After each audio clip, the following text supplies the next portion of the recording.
Moonbeams and Dragons by Joy Newbold, Part 1. In the high mountain kingdom, where the dragons make their lairs, there lived a queen who once was beautiful. Her hair, now the colour of a midwinter's dawn, had once fallen to her feet in cascades of gold. Her amber eyes had danced as if lit from within, and the sound of her laughter had echoed through the palace halls. Full of life herself, she longed for the day that a new and tender presence would fill the two quiet corridors with the patter of little feet. A tiny princess, she dreamed, with heaps of curls and dimpled cheeks, and then, of course, a crown prince. But the days slipped sadly by, and no chubby infant came to fill the cradle that sat empty at her bedside. She was too old now, and she knew it. Her fingers were gnarled and her delicate skin lined with the cares of a long life. Still, the dream would not die. Have I not been a good queen, she wondered, one cloudless night, as she threw open the shutters of her bedchamber window and leaned far out into the moonlight. Why has life dealt with me so harshly as to deny me my heart's one desire? The queen lifted her face heavenward, and the light from a full round moon fell upon her wrinkled cheeks, causing the tears that dampened them to glitter like jewels in the night. Through her tears the old queen thought she saw the features of a face carved into the golden surface of the moon, a kindly face that opened wise eyes to her and smiled. "Can you hear me, sir?" she whispered through trembling lips. "Can you not grant an old queen one last wish?" "I will," a voice whispered to her heart. "Close your eyes and wait for me." The queen closed her eyes, but thought herself quite a fool. "There is no man in the moon," she whispered, but through her closed eyelids she imagined that she saw moonbeams dancing and swirling about her in the night, and when she opened her eyes, there he was, sitting upon her window ledge, his legs crossed, his arms folded, and a smile upon his face that seemed to spread from one pointed ear almost to the other. The queen jumped back from the window and stared. No more than 2 feet tall, the little man wore striped leggings, buckled shoes with upturned toes. His jacket glistened as if spun from pure gold, and his buttons sparkled like diamonds. "Who are you?" she demanded, "and why are you here in my castle?" "You beckoned me," the man replied, turning up his crooked nose. "I am here to grant your request." "My request?" "Yes, milady, your request. Have you forgotten it so soon?" I was but wishing for a child." "A child?" The little man seemed to all but fall from his perch on the window ledge. "But you are old, milady." "Do not mock me. I know what I am. But this is my one heart's desire, and my request." "Tusk, tusk," murmured the small messenger, his pointed hat bobbing as he spoke. "Gold I could grant you, all the silver of your dreams, a carriage with prancing horses, or a chest spilling with jewels, but a child, milady, is another matter. I cannot give you a child unless I take from you your essence." "My essence?" the queen asked. "What is that?" "It is that which makes you alive, my lady. If I give you a child, you will die. You will never hold your child." "Oh," she breathed, staggering back 2 steps and crossing her hands over her heart. "I pray, my lady, think of something else," he said. But the queen lifted her tear-stained face to his and whispered, "I will do it. But may I not hold my child one moment before I die? Can I not see her face and kiss her cheek one time?" The man who had come from the moon looked deeply into the queen's eyes, then nodded his head and jumped down from the window to stand on the stone floor of her bedchamber.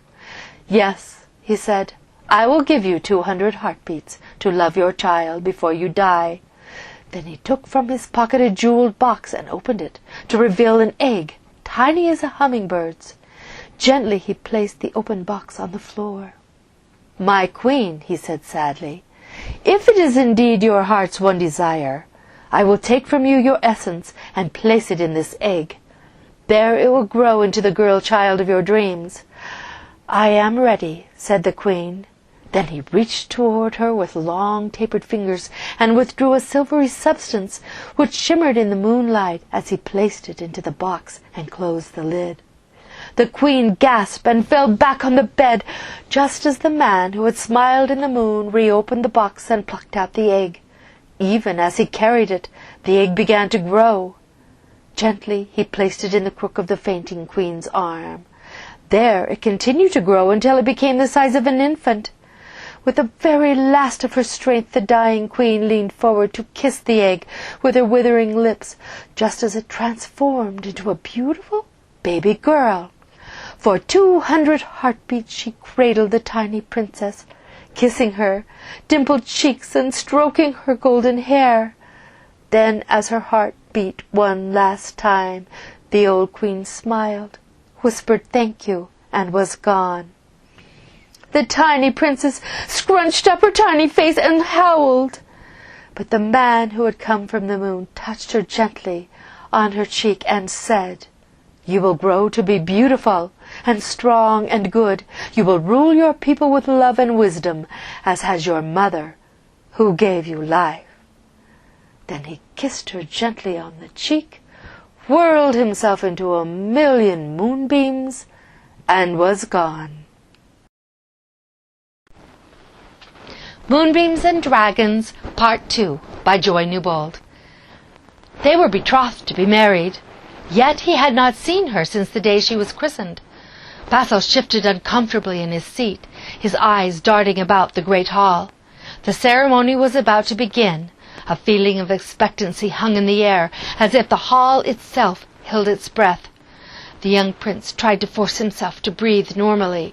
Any minute now she would step through the doors at the end of the hall. He had been just 4 years old, not much more than a baby himself, when his mother had placed the tiny creature into his lap. "Isn't she beautiful?" she had whispered, and he hadn't known quite what to think. All but lost in a sea of satin and pearls, the little person had peered up at him through amber eyes that everyone said proved her to be her mother's child. Controversy over the crown princess's birth had buzzed throughout the kingdom and traveled far beyond its borders. Rumor had it that she had been found in the arms of the dead queen, her birth a mystery. But the king claimed to have been visited by a strange little man who had come from the moon to grant the old queen her one heart's desire. She had wished for a child, and had sacrificed her own life that tiny Lunara might be born.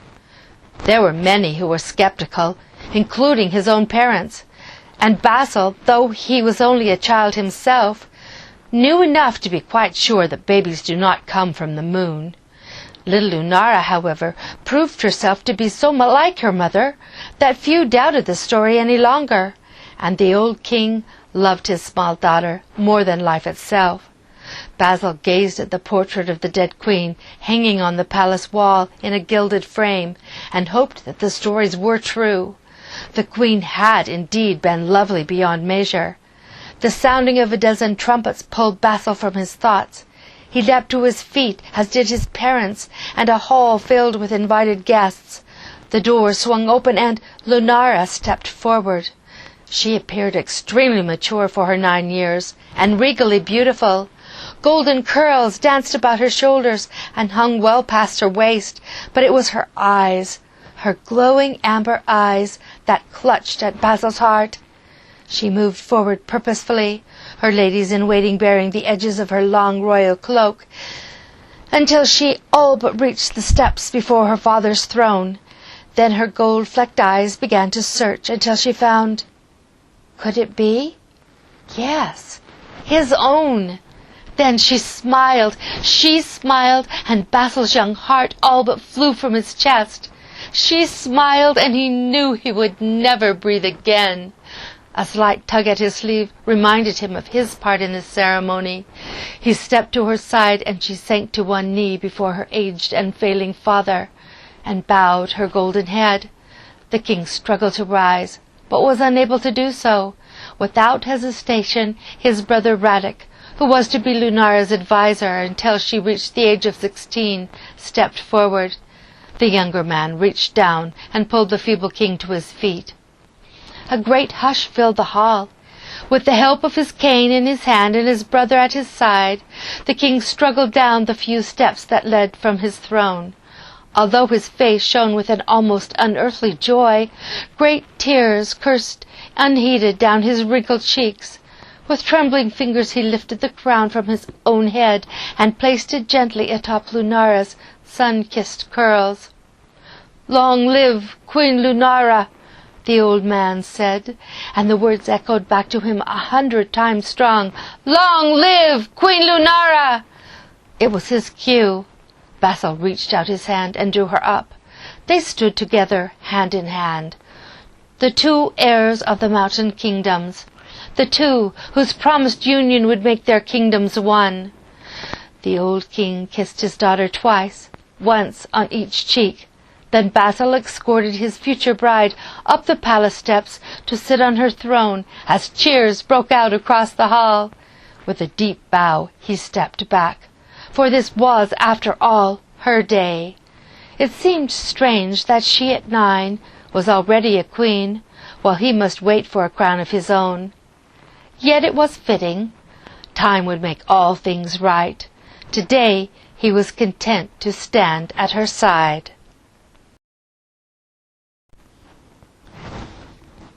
The ceremony, it seemed, had taken place none too soon. Only 4 days hence the chapel bells rang out, announcing the death of Lunara's father. Now she was queen indeed. Basil attended the funeral with his parents, catching glimpses of her whenever he could. But she was heavily veiled and too deep in grief to take any notice of him. Then, of course, there was her Uncle Radic. Something about the man sent cold shivers up Basil's spine. Perhaps he was only protective of his niece, but he seemed very busy taking charge. Too busy, Basil thought. He tried to toss aside his uneasy feelings, reassuring himself that he was overreacting, until he heard his father whisper to his mother that the man was a rat posing as a watchdog and was not to be trusted. A feeling of foreboding gripped his heart, followed by an urgent desire to rush to her side and protect the maiden whose future was so tied with his own. But what could he do? He was a mere 13 years old, not yet mature enough to be taken seriously by anyone. When at last the service was over, and the king lay to rest in the tomb of his ancestors, a tearful Lunara, surrounded by her ladies-in-waiting, disappeared from his view. He had no choice but to climb into the royal carriage for his journey home. The roads were treacherous, but he sat with his head in his hands. He took no interest in the wooded mountainside through which they traveled, until the unmistakable odor of charred flesh accosted his nostrils. The carriage rounded a corner and descended into a mountain valley peppered with tenant farms. It was a scene of chaos. Villagers ran about, beating at flames that threatened to consume the corn crop with dampened sacks. Fire from several barns licked the sky. The odor of burned hair and flesh attested to the fact that the barns went up in flames with the animals still inside. Above their heads, a huge winged reptile circled and screeched. "Dragons," his father muttered. "Althenia."